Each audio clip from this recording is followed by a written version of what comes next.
Welcome to Assembly Calendar. I'm Mike Friesen, and with us for our program today, Assemblyman Andy Goodell. Andy Goodell represents the 150th Assembly District in New York State, an Assembly District that includes Chautauqua County. And we want to thank you folks all across the western end of New York State for joining us for our program today. And Assemblyman Goodell, nice to see you. It's always great to be here, Mike. We got some catching up to do as to what's going on here at the state capitol. Lots of interesting discussions right now as the budget, the heavy lifting of passing a state budget has been done, it's said and done, and now the legislature looks forward to what is left to do with the remainder of this 2012 legislative session. And one of the topics that keeps bubbling to the surface, Assemblyman, is health care. Absolutely. And it takes in a lot of different issues, and I mean, health care is a pretty broad topic.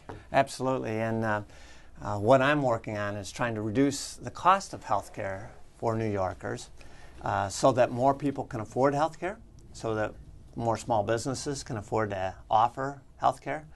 And the way I think the best way I think to do that is to actually lift a lot of the state mandates that apply to health care off from the backs of the insurance companies and the employers, so that they have the freedom and the flexibility to offer a broader range of products.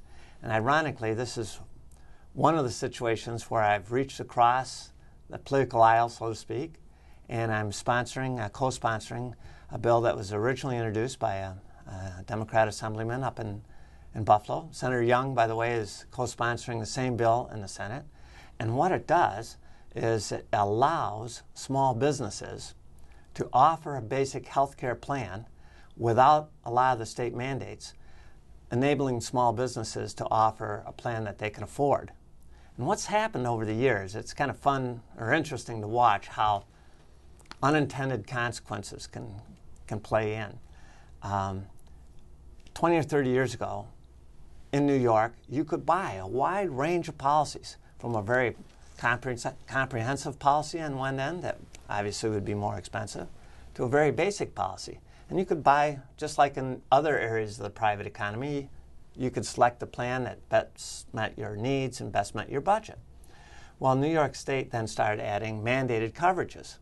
And they thought it was a good idea at the time, because every time they added a mandate, it increased the scope of the policies. But in the same time, it was reducing the number of options that were available and driving up the cost. Well, what happened as a result of that process, we now have 58 different mandates. And the cost has become so high to buy the least expensive policy in New York costs way more than everywhere else in the nation because of all those mandates. And what's happened is industry, particularly small business, simply can't afford to offer that kind of health insurance. And so rather than have better coverage for employees, they've ended up with no coverage for employees as small businesses dropped coverage. And the other thing that happened, both small and large businesses, if they continued to provide health insurance, started offering high deductible plans. And we have plans in our county where there's a $2,500 deductible, or all the way up to a $5,000 deductible, which means, of course, that the employee, as a practical matter, has no insurance coverage for that entire deductible. And if it's a $5,000 deductible, that policy doesn't kick in until you've already spent $5,000 out of your own pocket. The reason businesses and industries started offering very high deductible plans is because those deductibles essentially remove a lot of the state mandated coverages. Mm-hmm. And it's an attempt to get back to a basic policy. So the bill that I'm co-sponsoring with, it's Democrat Robin Schimminger in the Assembly and Senator Young, of course, in the Senate, would remove a lot of those state mandates, allow businesses to offer anything, small businesses, anything from a very basic plan up to the most comprehensive plan. So it gives them a lot more options. They can now tailor the plan to meet their needs and what their employees want and what they can afford. And the whole purpose is to expand affordable health care in New York State by opening up the competitive market again. I was in a doctor's office recently, a doctor who's been treating me for a recent illness, and it's a small office. It's basically just him and his receptionist is his wife. And after the visit, we were talking about things like you tend to do in these situations, and it got onto the subject of insurance and health care. They were asking me about mine, and then they started offering up that the two of them, and I don't know if they've got other part-time people or what that situation may be, but the two of them are paying tens of thousands of dollars a year. Now here they are, they're in the healthcare business. He's a doctor, he's affiliated with the local hospital, so on and so forth. But they're paying tens of thousands of dollars a year, just the two of them, for their health care coverage. And there's another aspect that I'm just now researching. A lot of people don't realize in New York State that the state legislature over time has added taxes on health insurance policies and on health care. And in fact, the taxes imposed by state government on health care are now the third highest source of revenue from all of our employers in the state. And so one reason these policies are so high is because hidden in the policy are taxes that are being imposed by the state. And so I, as you know, was very supportive of the governor's efforts to rein in spending, and we have cut a lot of programs. Medicaid, we cut $2.6 billion last year, which is a huge reform effort to bring back those costs, roll back those costs, and I support those efforts. We need to accelerate those efforts so that we can also start pulling out some of these hidden taxes and make healthcare more affordable in New York State. Are the national changes that are being discussed in healthcare, you know, the Obamacare, which is up for review right now by the United States Supreme Court, but are those proposals, would they have impacts on the healthcare landscape in New York? They would have to, right? Absolutely, and you're right on target, of course. Right now, everyone is aware that the authority of the federal government to require people to buy a policy is being challenged. And this is the first time that we've ever seen the federal government actually require individual citizens to buy something, which is an astounding concept. As one of the judges said, well, if you come to the conclusion that broccoli is good for your health, does this mean the federal government could require you to buy broccoli? And so that is a real serious question that's being considered. If it's held constitutional, Obamacare requires each state to form these health exchanges. And what the health exchange does is it enables individuals to buy one of a group of policies, and by setting up the exchange, the individuals can get a group rate. In other words, anyone who's not insured could buy one of the policies in the exchange, because all the people who are uninsured have that obligation. They would then get a group rate. Like a group buy, sure. You know, it makes sense. The more you buy, the better deal you might be able to get. It does. The basic concept makes sense. The fight in New York State is whether we're going to provide a wide range of options so that individuals can buy a policy that's tailored to their needs and their budget, or whether New York State will only allow Cadillacs, Rolls Royces, Bentleys, and the very, very expensive policies to be offered. My philosophy is that the individuals who would go into the exchange are the smartest people in terms of being able to evaluate what they need and what they can afford. Mm-hmm. And I respect the individual taxpayers. I respect the individual citizens in Chautauqua County. And so because I respect them, I want to give them the broadest range of options and let them choose what works for them the best. And I am opposed to the one-size-fits-all category, the only thing you can buy is a Rolls Royce or you can't drive at all type philosophy, which unfortunately often pervades government. It sounds very similar to the argument that you're making with the small businesses in New York Absolutely. State. Give them options. Absolutely, because we see what happens when you don't give them options. When you don't give them options and you only have an extraordinarily expensive policy, people can't afford to be here.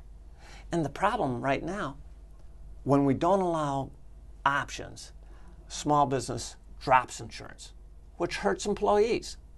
If we have a health exchange and you're required by law to buy a policy, and the only policy is the most expensive ones available, small businesses won't be able to drop the policy. They'll move, and they'll vote with their feet. And the last thing we need is an exodus out of New York State because we've driven up the cost of health care more than we can afford. And so, I'm in favor of free market, competition, options for individuals, and efforts at the same time to make healthcare more affordable by cutting back on the hidden taxes. You got to figure that doctor who I referenced earlier on in the program and his wife, if their healthcare costs were to go up any higher, I could see them.